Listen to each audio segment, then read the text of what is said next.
Joan Rivers said that Michelle Obama was a man before she died. When was that a joke? I thought it was a joke. I thought it was a joke too, but the way she said it wasn't like jokey. She was like, oh, come on, everybody knows Michelle Obama's the man.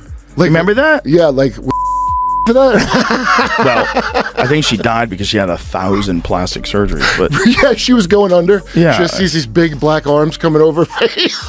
Big Mike. Bro. Nobody noticed at first, but Joe Rogan just tore into Michelle Obama's new media makeover. And let's just say, it wasn't all smiles and slogans. 1 minute, she's sharing inspirational quotes. The next, she's getting called out by the most unfiltered man in podcasting. Did Joe actually have a crack at her cooking show? Absolutely, and that was only the entree. Get ready, because this roast sizzled hotter than Michelle's biceps back in 2009. Rogan is calling out Oprah and Michelle Obama for hypocritical speeches at the DNC. Watch. She's up there talking about income inequality. Like, hey, lady. Yeah, I know. You're rich as like, how is that equal? And also, when Michelle Obama was saying, you know, I think she was saying her mother or grandmother was always suspicious of people who took more than they needed. Yes. Like, you are worth so much money. Take more than they need. The Obamas have 4 mansions. I mean, it's Michelle Obama, the only person who can turn a workout into a political lecture, is still going strong as America's unofficial motivation coach. But this time, Joe Rogan's not letting it slide. When she starts treating broccoli like a badge of moral virtue, someone's got to step up to the mic and call it out. Says the bars are just different for people in life. Right. The bar was very different for your husband. Very different. And I'm sure he got into Harvard just based purely on his intellect, right? And Harvard Law School. And he was ushered into the presidency with about 2 minutes of public service behind him, right? Like a short stint in the U.S. Senate after being a local Illinois lawmaker. And he was lauded like he was the... You'd think after 8 years of gardening at the White House, like it was the answer to all of America's problems, Michelle might kick back and relax. But nope, she's got an image to uphold.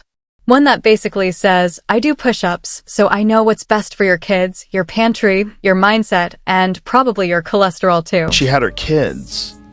Were they private or public? Like, when was that when he was a senator?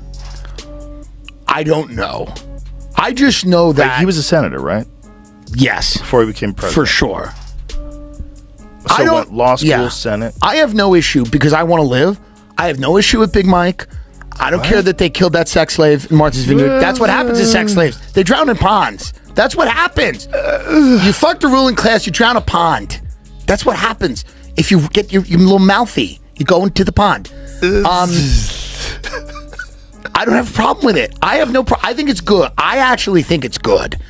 I think it makes our country fun. I think it makes us unique. I think Putin and them are scared of that shit. They do it all the time. I think Putin and the Chinese are like, you don't know what's going on there. Because they got people that maybe they're men, maybe they're women, we don't know. Who knows why, but while most of America is still worn out from her never-ending book tour, which felt longer than an entire Marvel movie franchise, Michelle's now reinvented herself as some mix of self-help guru, moral guide, and fitness icon. Meanwhile, Joe Rogan's just sitting there with a mic and a handful of elk jerky, wondering why she's still shouting at him through Instagram Reels. Having a good time. The country's almost back to normal before World War III. COVID was just so strange. We lost a lot of people during COVID, and most of them are still alive. Yeah. Before COVID, I would have told you that vaccines are the most important invention in human history. After COVID, I'm like, I don't think we went to the moon. I think Michelle Obama's got a dick. I think Pizzagate is real. I think there's direct energy weapons in Antarctica. It's almost comical. Michelle says drink more water. Joe says eat more meat. And everyone else is stuck in the middle, stressing out and snacking on junk food. But the real show begins when Michelle announces her next big mission, saving democracy through inspirational podcast quotes. Because nothing screams for the people like the same First Lady who made school lunches taste like soggy cardboard now giving TED Style talks about how the nation's future depends on yoga and voting twice a year.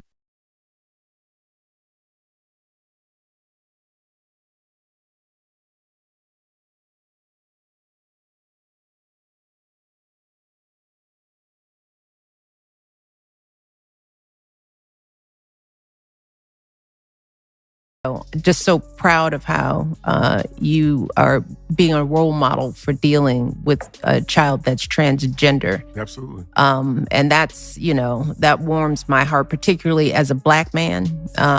Michelle's plan to save America seems to involve a vision board, a skipping rope, and a stack of pricey books probably written by a team of ghostwriters. Joe Rogan's version? A sauna, some DMT, and a 3-hour chat with a bloke who once punched a bear in Russia. Somehow, they both think they're on a mission from above, but only one of them isn't bench pressing kale. Michelle's idea of activism is all about believe in yourself, unless, of course, you believe in the wrong political party. Then you're the problem. And let's be honest, it's a bit much hearing a lecture on unity from someone whose eyebrows shoot up like interest rates every time someone says freedom without quoting a university textbook and her fitness routine. Forget it. Michelle wants everyone up and sweating by 6 a.m., like it's some sort of moral test. Sure, lunges sound great, but not when your inner voice is yelling, "We've got no coffee." Joe Rogan's advice? Maybe your inner voice needs more protein. To Misery Obama. That's really what I think of when Misery Obama never has a positive word to say. Never. Not about children, not about family, certainly not about her husband. By the way, before we leave this topic, here's her latest soundbite that made the rounds. This happened on June 18th, but I was off. Here it is, 39.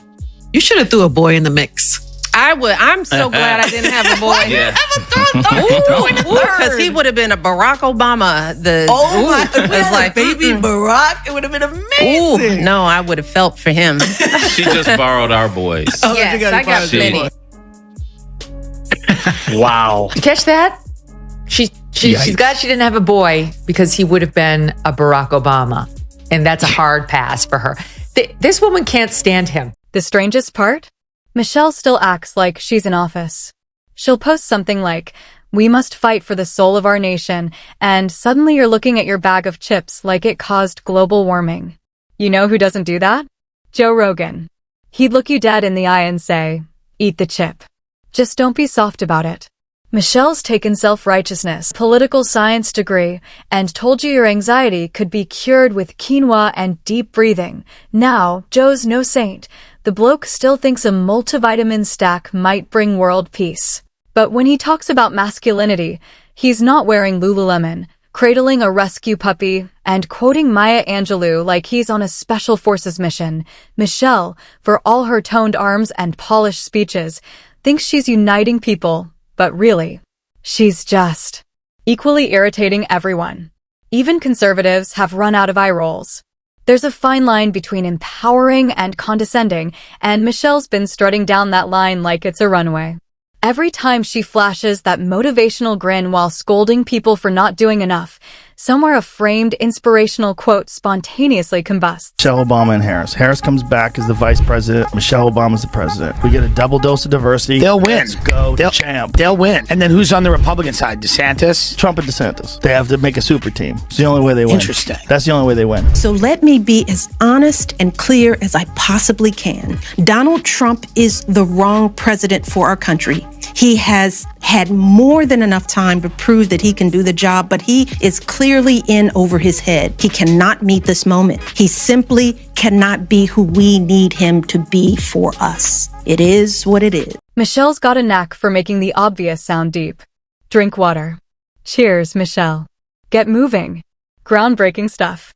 Vote like your life depends on it. Right? But I was just trying to figure out how to pack a school lunch that won't make my kids call social services. She says things with so much intensity, it's like she thinks passion equals truth. She could tell you to floss more, and suddenly it's a human rights movement. Meanwhile, Joe Rogan's floating in a sensory tank wondering how the woman who once said, "When they go low, we go high," now makes you feel low every time you think about ordering fries, and don't even start on her cookbooks, half the recipes read like spells. Add a dash of Himalayan bee pollen and gratitude. Joe's idea of a meal? Here's a steak, toughen up and eat it. That's the thing with Michelle. Her version of motivation always comes with a guilt trip. Eat a donut, and it's not just a snack, it's a betrayal of democracy, and probably an insult to Ruth Bader Ginsburg. If self-help were a weapon, Michelle would be a nuke. Joe Rogan? He's the caveman in the corner asking, is this still gluten-free?